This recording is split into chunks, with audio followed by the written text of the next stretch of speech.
Panorama do mercado com as principais notícias do dia 23 de julho. Começamos com a repercussão dos principais resultados divulgados ontem, que eram os eventos mais esperados da semana, como eu disse, e vamos iniciar a nossa cobertura pelo resultado do Google, da Alphabet. A Alphabet divulgou um resultado excelente, crescimento de receita muito forte, crescimento da margem operacional, teve também um aumento da parte de nuvem, segmento de nuvem, um aumento muito expressivo de 82%. No entanto, não foi o bastante para que o mercado considerasse que a missão estava cumprida e o mercado acabou corrigindo no aftermarket e agora no pré-market da quinta-feira também vem com uma correção. Qual é o motivo que teria levado a essa correção mais severa nesse importante nome de uma hyperscaler? O fato foi basicamente o aumento do capex, que subiu mais ou menos 15 bi na média, uma projeção agora que chega perto de 195 a 205 bilhões de dólares, então um ponto bastante delicado de crescimento, a despeito, portanto, de crescimento de receita e crescimento do Google Cloud Platform, que era o esperado, 82% foi um resultado muito alto. O YouTube também cresceu 13%, busca também teve um crescimento interessante, mas infelizmente não foi o bastante para que o mercado se sinta animado, otimista com a situação, porque hoje o que os analistas aguardam das hyperscalers, e no caso do Google é bastante emblemático, é que o crescimento incremental de receita e de margem superem o CAPEX, depreciação e custo de capital. Então, o crescimento da nuvem valida essa demanda, mostra que a demanda de IA realmente existe, mas, ao mesmo tempo, um fluxo de caixa negativo indica que essa transformação da demanda para valor ao acionista ainda vai tomar um tempo de execução. Então, esse é o ponto crucial da leitura de todo o S&P 500, na minha opinião, porque é o setor de tecnologia que manda na condução e na alta do S&P 500. Então, do que nós podemos inferir desse resultado? Que existe uma demanda enorme e que tem muitas empresas capturando esses ganhos. Quais seriam essas empresas? As NVIDIA, AMD, empresas de GPUs, as empresas de memória, a Samsung, SK Hynix, fornecedores de rede ótica, transmissão, geração elétrica, empresas de refrigeração e infraestrutura de data centers. Esses são os nomes que estão se beneficiando. A questão é, será que eles já não têm todas essas expectativas muito otimistas já embutidas no preço? Então, a dúvida paira sobre todos os players, no final das contas. De um lado, aqueles que estão gastando muito, de outro lado, aqueles que estão faturando muito, será que eles já não têm um valuation, já precificado à perfeição? E fica uma ambiguidade ainda para quem? Para hyperscalers, que são as empresas que investem muito, como a Google, Microsoft, Amazon, a própria Meta, eu colocaria aqui também, e as empresas de software que não geram caixa, empresas que ficam muito expostas à inflação, do custo de computação. Eu agora recentemente tive que comprar um monte de computador, é impressionante como eles estão caros, e o ativo cujo valuation depende de recompra contínua de ações. Então, esses aqui ficam numa posição mais delicada. Então, para resumir, o resultado de Google, muito bom, gostei bastante. O mercado, no entanto, pune a empresa com uma visão curto prazista, vamos falar a verdade, imediatista, que quer que a empresa necessariamente a cada trimestre entregue resultado. Isso aí é inviável. Eu particularmente sigo animado com a tese, gosto da Alphabet, não vou zerar a posição, não vou diminuir posição.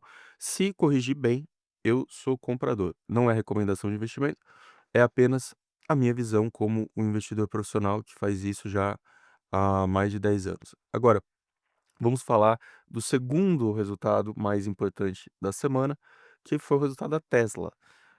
A Tesla teve, inclusive agora no call com o Elon Musk, eu estava ouvindo, o Elon Musk disse que, numa perguntada pelo analista o que que ele achava de uma fusão com a SpaceX, ele disse: "Olha, é bem possível, porque essas empresas têm uma sinergia das suas atividades e com o tempo essa sinergia tende a aumentar, mas eu não posso falar muito aqui por causa da regulação, da SEC", deu aquela tergiversada, né, para escapar do controle depois do regulador, não falar que ele induziu a compra da ação e tudo mais, a gente sabe como é que funciona. E, mas ele basicamente confirmou aquilo que todos nós já falamos há muito tempo. Então, Elon Musk, também com um resultado muito muito sólido, porém, eh, decepcionante para o mercado. Esse é um ponto crucial também para se enfatizar por uma analogia aqui, uma situação muito parecida com o Google. um fluxo de caixa negativo no trimestre de um pouco mais de US$ 1 bilhão.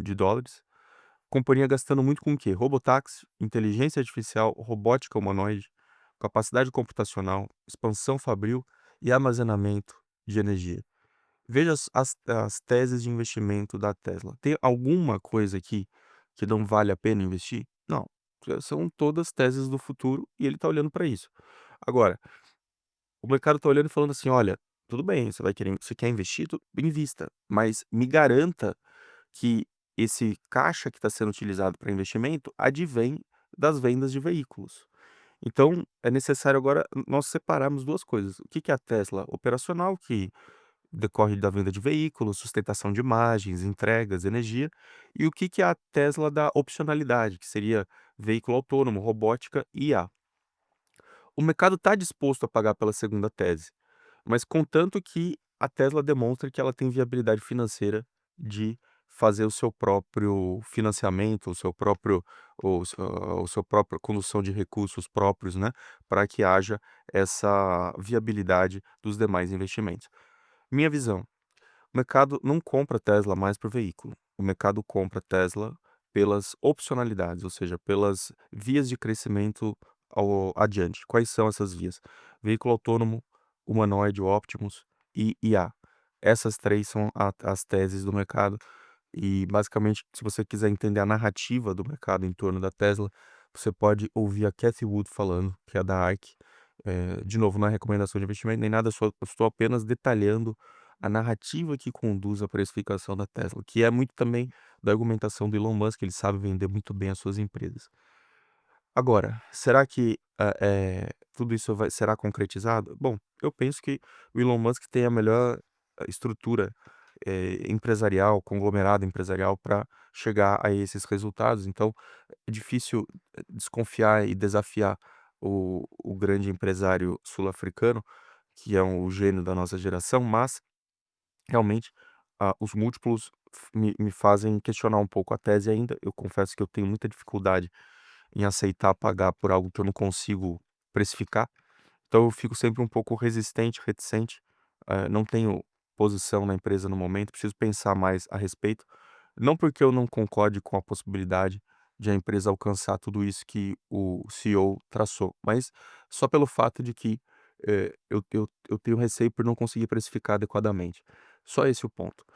Então, de novo, fica aqui mais uma ressalva sobre o resultado da Tesla, mas novamente um resultado que coloca o investidor ainda em análise, em dúvida. E aí o último resultado que eu queria falar, a IBM divulgou também o resultado que nós já esperávamos, porque eles já tinham divulgado a prévia, né, no dia 14 de julho, então foi só confirmação da diminuição das vendas, foi um resultado muito decepcionante para a IBM, ela mostra que as empresas estão gastando menos com mainframe, equipamentos de servidores, estão focando muito mais em cybersecurity e inteligência artificial.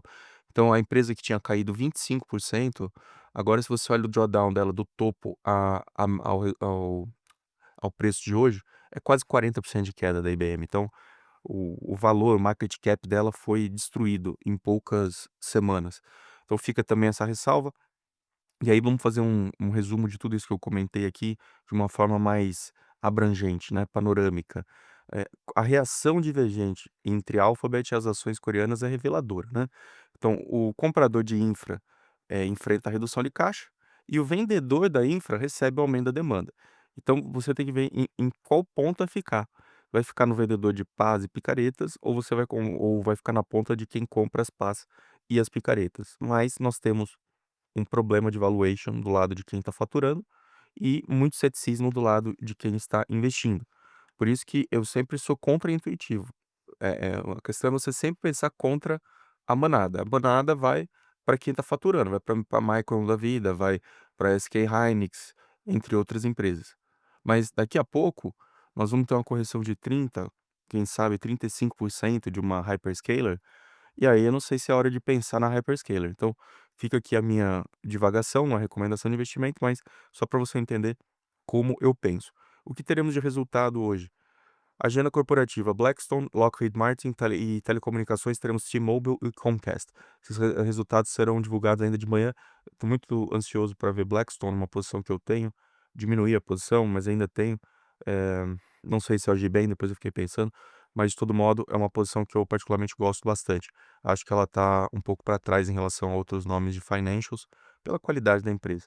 Na Europa hoje teremos uma importante decisão, só para finalizar aqui, que o Banco Central vai ter o comunicado sobre manutenção de taxa de juros, que é a expectativa, e nós vamos analisar o discurso da Lagarde, muito importante, porque o consenso é que a melhora que houve em salários, inflação e na própria atividade permite uma pausa na elevação dos juros, mas com esse Brent batendo quase $100 o barril, é um grande risco, né? Uma energia importada que pode levar a uma inflação maior, renda real menor e crescimento industrial menor. Então vamos ficar atentos muito mais ao comunicado da Lagarde do que à decisão. A decisão já está no preço, o importante é o que a Lagarde vai indicar para que seja lido sobre essa questão do choque do petróleo, risco de desancoragem, inflação de serviços, salários e a possibilidade de ter um aumento em setembro, que é mais ou menos o que está acontecendo na discussão do Kevin Warsh. Hoje eu não vou falar muito do macro e da política monetária, porque eu precisava focar nesses eventos micro de resultado das principais empresas. E a outra ponto interessante para fechar agora sobre China, é que a Shenzhen Memory Technologies, que é a CXMT, maior fabricante chinesa de memória, vai preparar uma estreia no mercado, depois de levantar 8,6 bi, que é a maior oferta pública asiática do ano, e é o quarto maior fabricante de memória do mundo. Está atrás apenas de Micron, SK Hynix e Samsung, o que mostra que os chineses estão correndo atrás na parte de hardware, não vão ficar para trás. Os chineses são muito, muito inteligentes nesse ponto, eles nunca ficam para trás em hardware e em software também estão mostrando que estão muito bem nos modelos de IA. Então fica também aqui a nossa menção honrosa ao que os chineses têm feito. E só para falar de Brasil, para dizer que não falei de Brasil, a WEG divulgou ontem, no pós-fechamento, o seu resultado, a receita líquida de 10,14 bi, foi uma queda 0,6 ano contra ano, EBITDA de 2,2 bi, também uma queda de 2,1 ano contra ano, uma margem EBITDA de 21,80% e um lucro líquido que caiu mais ou menos em linha com o consenso para 1,56 bi. Então, o que fica aqui? Uma reação de quase 10,05 na ação, que decorre basicamente, do fato de que a expectativa era muito pior. Então, como a WEG surpreendeu para melhor no resultado, a ação acabou se beneficiando, acabou subindo. Então, fica aqui esse comentário de uma empresa de excelência no Brasil, sem sombra de dúvida, e a qualidade de imagem contra um posicionamento muito pessimista que fez com que esse resultado tenha surpreendido o mercado. Então, fica aqui essa essa menção à WEG. Lembrando, eu não tenho posição na empresa, admiro muito a empresa, acho uma empresa excelente, talvez um grande exemplo de empresa brasileira, mas, não tenho posição. E fica aqui esse comentário sobre earnings para quem é alocado em renda variável no Brasil. É um percentual muito pequeno da população que tem renda variável no Brasil, mas fica aqui esse meu comentário. Espero que você tenha gostado. Hoje, um panorama muito focado nos earnings, nos resultados das principais empresas, sobretudo Google e Tesla. E depois amanhã voltamos com a nossa cobertura tradicional, fazendo a nossa leitura macro, comentando o que a Lagarde disse e analisando outras variáveis macro e quem sabe alguns resultados que ainda serão divulgados hoje. Um abraço para você, ótima quinta-feira e continue me acompanhando nas demais redes.